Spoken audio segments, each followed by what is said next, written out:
My name is Ruby Carter. I'm 30 years old, and I've spent nearly a third of my life devoted to Carter and Sons, a construction company founded by my grandfather and expanded by my father. While my peers were posting beach photos from Florida or planning lavish weddings, I was knee-deep in job sites across Texas, living on cold coffee and blueprints smudged with dirt. My childhood didn't look like anyone else's in our small town of Arlington. While other little girls played with dolls, I sat beneath my father's desk, listening to him yell at suppliers and scribbling down numbers from old invoices. By the time I was 9, I could tell the difference between a foundation pile and a concrete beam. At 12, I manned the front desk during summer breaks, and no customer ever realized I was just a middle schooler. My father, Douglas Carter, used to pat me on the shoulder in front of clients and say, "This girl was born to run the company. One day, everything here will be hers."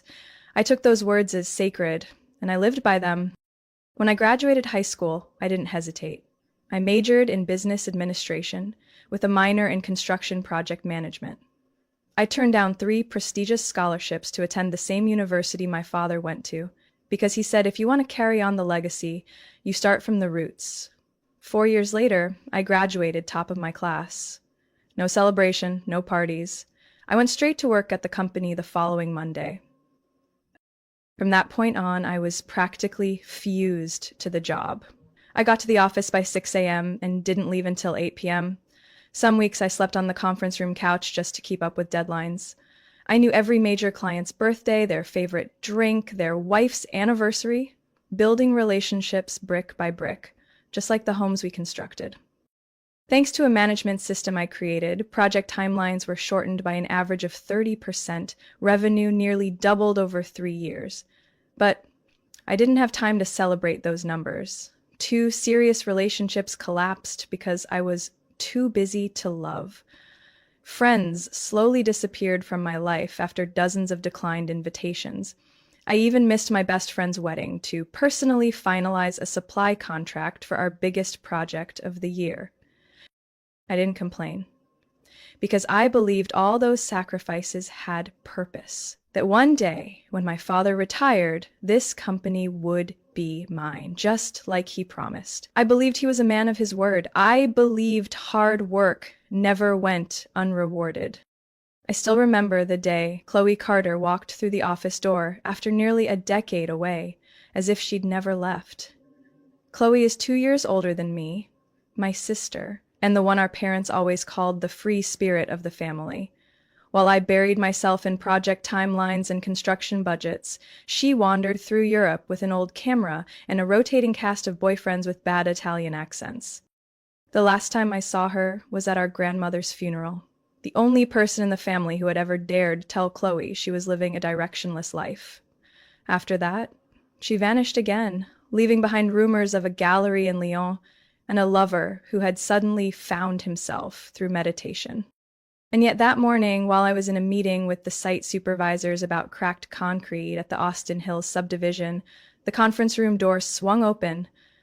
Chloe stood there, short hair, red lipstick, wearing a white blazer like she was about to host a talk show instead of attending a construction debrief. "Hi," she said, her voice annoyingly casual. "Dad asked me to drop off the draft of the new logo." I nearly dropped my pen. A new logo? A draft? Chloe? After the meeting, I went straight to my father's office without knocking. He was sipping coffee and reviewing the project estimate. When I asked what Chloe was doing here, he answered like it was the most normal thing in the world. "I brought her back as creative director. The girl's got an eye for design. It's Carter blood." I needed a few seconds to process that sentence. "Creative director?" I repeated, each word catching in my throat. "Dad, this is a construction company, not a movie studio." He set his mug down and sighed. "Construction needs aesthetics too. Chloe will handle branding, communications, client visuals, things you've never really focused on." Never focused on? I had personally designed dozens of pitch decks, chosen paint palettes for our model homes, and updated the entire brand identity last year, because no one else would do it. I walked out of his office feeling something I hadn't felt in years. Unease. Chloe didn't belong here. She didn't know the process, couldn't read a technical drawing, and definitely didn't have the patience to deal with clients calling at midnight because a tile was laid in the wrong color. But my father acted like she was the missing piece we'd been waiting for. In the weeks that followed, I tried to ignore her presence. She came in late, left early, and often disappeared for 2-hour creative breaks at some downtown cafe. Yet every time I walked past the conference room, I saw her colorful renderings taped across the whiteboard. And the design team, who used to follow technical briefs to the letter, was now listening to Chloe lecture on architectural emotion. I'll admit it, she had an eye. The posters for our new projects looked sharper, the website got a much-needed makeover and actually popped. But none of that changed the fact that she didn't understand construction and definitely didn't deserve the title director. What troubled me most was my father's shift in behavior.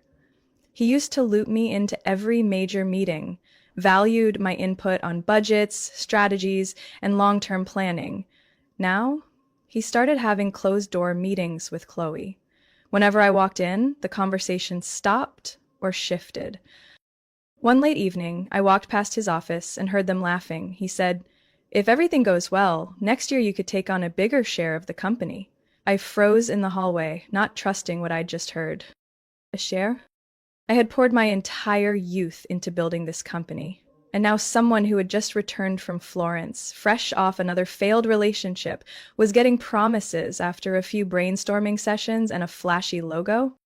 What I didn't know then was that this was just the surface. The real betrayal had already happened, and I, who had carried the weight of this company on my back, was the last one to find out. I stayed late that Friday afternoon, sorting through legal paperwork for the Eastfield project, one we'd just secured but was already running into permitting issues. Chloe, as usual, had vanished around 3 p.m. with her usual excuse of needing creative recharge time. The office was nearly silent, lit only by my desk lamp and the soft hum of a printer still churning out something across the room. I couldn't find the legal agreement folder anywhere. While digging through a filing cabinet that HR hadn't properly reorganized since Chloe's admin restructure plan, I stumbled upon a green file, unlabeled, unindexed. I almost closed it and moved on until bold black letters jumped off the top sheet like a slap in the face. Ownership transfer, Carter and Sons. I collapsed into my chair, fingers trembling as I opened the folder. The notarization date read March 15th, over 6 months ago. I read it again and again, looking for a mistake, anything, but it was all there in clean legal print. 75% of Carter and Sons had been transferred to Chloe Carter. The rest was divided between Douglas and Laura Carter. My name wasn't mentioned. Not once. The shock hit like a high-speed collision. I could barely breathe. The office seemed to tilt, and I gripped the desk to steady myself. I flipped through the pages, desperate to find something, an addendum, a note, even a post-it, that would explain this as a draft or an error. Nothing. Every signature had been inked, every notary stamp perfectly sealed. It had all been done behind my back. I walked out of the records room holding the folder and nearly ran straight into Eleanor, our admin manager, who had been here since my grandfather's days. She froze when she saw what I was holding. Her eyes were guilty, hesitant. "Eleanor," I asked, voice cracking, "how long have you known about this?" She looked down, unable to meet my eyes. "Ruby, your father told us not to say anything. He said he'd tell you when the time was right." I clutched the folder tighter, the sound of the paper crinkling sharp in the silence. When the time was right? It's been 6 months, Eleanor. I've been waking up at 5 a.m., crashing on the office couch, signing every contract, while this entire company already decided I don't belong. She opened her mouth, but I raised a hand. I turned, grabbed my bag, folded the folder shut, and left. I don't remember how I drove home, only that at one point I stood frozen at a red light, unsure where I was even headed. My apartment felt strangely unfamiliar. I didn't turn on the lights. I didn't turn on the TV. I just sat on the couch, the folder still in my hands, the streetlight slicing through the curtains like a blade across my delusions. I thought of every promise my father ever made. You'll take over the company. This future is yours. No one understands Carter and Sons like you. All lies. I had declined offers from 3 major firms, walked away from a whole different life to serve a promise that was never real. I called Maggie, my closest friend since college, the one person who knew how much of myself I'd poured into this business. She didn't need much. Just my voice told her something awful had happened. Give it to me straight, I whispered, my throat dry. They gave everything to Chloe, 75%, in secret. No one told me a thing. There was a beat of silence, then a crash. I could hear her phone hit something hard. What? Ruby, you're kidding, right? Wait, no one at the company told you? This is insane. You can't let this go. I let out a laugh that felt more like a cough. Everyone knew, Maggie. I'm the only idiot still grinding like a mule. We sat in silence for a long moment. And then a thought came. Cold. Precise. If they want Chloe in charge, let her run it. I won't save them anymore. I won't be the silent gear in this machine. As of today, I stop. Sunday evening, I shut up at my parents' house as usual. No one knew what I had found. I said nothing, gave no hint, just carried my usual handbag with one carefully hidden folder inside. The house was lit up, the scent of roast and mashed potatoes hanging thick in the air, like everything was still normal. My mother, Laura, greeted me with a bright smile. Chloe was pouring wine, laughing with my father in the kitchen. You're right on time, my mom said, giving me her usual light hug. Your father was just telling us about the new Westlake deal. Chloe's got some bold new ideas. I gave a half smile. Sounds great, Mom. We sat down. The air was full of food, wine, and something heavier. Pretense. Chloe was rambling about emotional structure and her new design proposal. My dad nodded nonstop. Mom kept pouring wine for everyone, except me. I speared a piece of cold meat and waited. Waited until they thought I'd stay quiet like every other week. Ruby, my dad finally said, I'll need you to finalize the quantity report for Larkspur next week. Chloe's planning the campaign. She'll need hard data. I looked up, meeting his eyes. You still think I work for the company? Silence. Chloe stopped chewing. My mom awkwardly lowered her glass. My dad frowned. What are you talking about? I pulled the folder from my bag and placed it on the table. Ownership transfer documents. I found them Friday. When were you planning to tell me that the company hasn't been mine for over 6 months? His face froze. Chloe stared at her napkin like it could save her. Mom's hands began to tremble. Ruby, just listen, my mother began. No need to explain. I cut her off. I just want to know. Why? What did I do wrong? Dad cleared his throat, speaking in the same steely tone he used on difficult contractors. It was a strategic decision. Chloe brings a fresh perspective, creative ideas, new connections, different angles. I laughed, dry, humorless. You mean the youth market strategy I pitched 3 years ago that you called overcomplicated? Or the brand tracking QR system I suggested that got labeled gimmicky? It was responded, You never believed I was creative, did you? My voice shook, but I didn't retreat. I've worked day and night for 10 years. No holidays, no dating, no life. Every major deal came from my grind. And then Chloe waltzes back from a failed relationship and a few colorful sketches, and you hand her the company? Dad's tone hardened. Chloe has strengths you don't, like leaving the office at 3 p.m. or ignoring emails for 2 weeks. You're being emotional, my mother interjected, trying to reel me back. We're family. This is an internal. Families don't stab each other in the back. I stood, slamming my hand on the table. I'm not the silent workhorse here. I'm not your default operations mule while someone else takes the credit. Chloe finally looked at me, no longer avoiding eye contact. Ruby, I didn't know Dad transferred that much. I thought it was just a small. I looked at her, not angry like I was at my parents, but deeply disappointed. You signed the papers, Chloe. You don't get to say you didn't know. The air turned thick as glue. I took a breath, steadying myself. I quit, I said clearly, starting tomorrow. No more 2 a.m. emails, no more last-minute negotiations, no more carrying responsibilities. Chloe won't touch. Ruby, you can't, my father snapped, face red. I can and I will, I stared at him. Equal for the first time. No bowing, no asking. From now on, Chloe runs the show. She's the owner, right? Let her save the company. I grabbed my bag and walked out. No one tried to stop me. Just the clinking of silverware behind me. I didn't look back. Outside, the wind was picking up. A storm might be coming. But this time, I wasn't afraid. I had nothing left to lose, and no reason to stay. Monday morning, for the first time in 10 years, I didn't jump out of bed at 5:30. No checking emails, no rushing to the job site, no answering calls from the estimates team. I lay there, letting sunlight pour through the curtains, feeling hollow, but strangely relieved. It unplugged the company phone, disabled syncing, and deleted all internal apps. For the first time, I realized I was no longer Ruby Carter, Director of Project Operations. I was just Ruby, a woman who had finally shed the weight of sacrifice. The first 3 days passed in silence.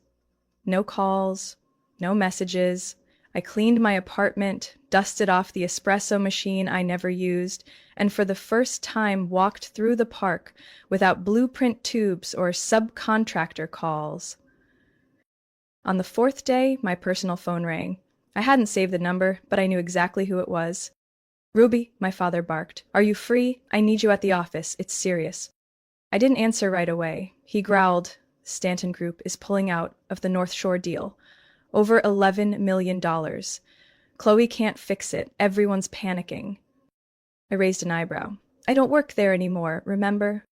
"Don't be stubborn," he snapped. "Engineering's in chaos. Chloe sent the wrong schematics, and she signed off on the wrong inspection report. Now they're threatening a lawsuit."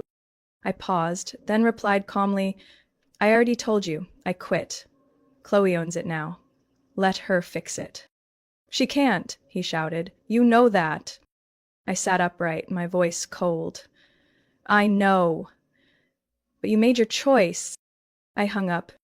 That evening, Maggie showed up with pizza and 2 sodas. She laughed at the sight of me in an oversized tee, clipping my nails in the living room. "I've never seen you like this. You almost look normal." "Normal and unemployed," I smirked. She tilted her head. "What if they beg you to come back?" I didn't answer. I didn't want revenge, but I also wasn't going to save them like before, not without conditions. Thursday morning, I got an email from Mr. Hal Whitaker, CEO of Stanton Group, our biggest client and someone I'd personally managed for 3 years. Subject: North Shore project status. Urgent message. "Ruby, I'm sorry to reach you through your personal email, but Chloe hasn't responded appropriately, and no one at the company has proposed a viable solution. The project is stalled, timeline blown, staffing in disarray. If you don't return, we'll have to go with another contractor. I'd like to speak with you directly, as soon as possible." I read it multiple times, then sighed. They were starting to realize where the real value had been all along, but I wasn't ready to return. Not until the truth was acknowledged. On Friday, my mother called. Her voice, unlike my father's, trembled. "Sweetheart, we know we were wrong. Your father, he's being stubborn, but he's worried. Chloe, she's nearly breaking down. Could you at least meet with us once? Just talk, calmly?" I closed my eyes. The image of me in the dark reading the ownership transfer flashed again. That cold, locked-out feeling. "I'll think about it," I whispered. At exactly 7 p.m., I got a message from the office landline. A photo. Empty conference room, a whiteboard scribbled with red-crossed plans, and a note scribbled beside it. "Chloe's lost control. Douglas is panicking. They need you, Eleanor." I sat still. Something stirred deep in my chest. Not pity, but a sense of duty, one I'd carried and had stolen from me. I stood up, opened my laptop, and began listing every mistake Chloe had made over the past 6 months. Mistakes I used to fix quietly. Then I outlined the Stanton contract milestones, linked accounts, and a crisis management plan. I wasn't sure if I'd return, but if I did, this time it would be on my terms. No more silent sacrifice, no more being handed responsibilities without being given power. Carter and Sons was cracking, and if they wanted me to save it, they'd have to face the truth, all of it, no dodging, no pretending. Saturday afternoon, my father called for the third time in 24 hours. This time, I answered. "Ruby," he blurted, "we need to talk. In person." "Your choice of time and place," I replied coolly, "but if this is about asking me to come back, you'd better be ready to hear my terms." He paused. "Tomorrow, 9 a.m., third-floor conference room." Sunday morning, I walked into Carter and Sons with a completely different feeling. I wasn't a loyal employee. I wasn't the daughter who gave everything for family pride. I was the one with leverage. The conference room hadn't changed, but the energy had. My father sat at the head of the table, visibly drained. Chloe sat beside him, quiet. My mother stood near the water cooler, silent. I placed my laptop on the table and opened a prepared document. "Before we start, I want you to know I've received an official offer from Morgan Construction, double the salary, profit share, and the role of Chief Operating Officer. If I accept, at least 3 major clients will follow me, Stanton included." Chloe leaned forward. "Ruby, I know you're hurt, but don't push this too far." "I'm not pushing," I interrupted. "I'm reclaiming what was mine." My father frowned. "What do you want?" I looked him dead in the eye. 40% ownership, a formal seat on the board, and a clear work agreement, no more than 45 hours a week, 3 weeks of paid vacation annually. No more silent sacrifices. If I return, it's as a co-owner, not a placeholder while others take credit. He leaned back, arms crossed. My mother set her water down. "Could you be flexible? 40% seems high." I didn't budge. "I've run 90% of this company's systems for 7 years. I'm not begging, I'm demanding what I've earned." "What about Chloe?" she asked softly. I turned to my sister. "She keeps 35%. You and Dad split 25. I'm not stealing anything. I'm taking back what was excluded from the deal." Chloe looked at our father, then surprised me. "You're better at operations than I am. I was too overconfident. If Dad agrees, I'm willing to transfer 15% to you." I didn't hide my surprise, but I kept my tone firm. "Good. Then the remaining 10 comes from your shares." My father remained silent. I knew he was weighing the loss. 10% would sting. But losing Stanton and maybe North Shore and Parkview would be devastating. He suddenly stood, walked to the window, stared at the parking lot. A minute passed. Then he turned back. "Fine," he said, voice gravelly, 40%. Board seat, and you'll co-run the firm with Chloe. But one condition." I folded my arms. "Go ahead." "You commit to stay for at least 3 years. No poaching clients, no damaging Carter and Sons if disputes happen." I nodded. "As long as voting rights reflect ownership, no one gets overruled." We shook hands. His grip felt colder than I remembered. Chloe smiled faintly, like she'd just set down a boulder. Before leaving the room, I turned back. "One last thing. Starting next week, we're overhauling operations. New standards. No more burnout culture. If you want to retain good people, start there." No one objected.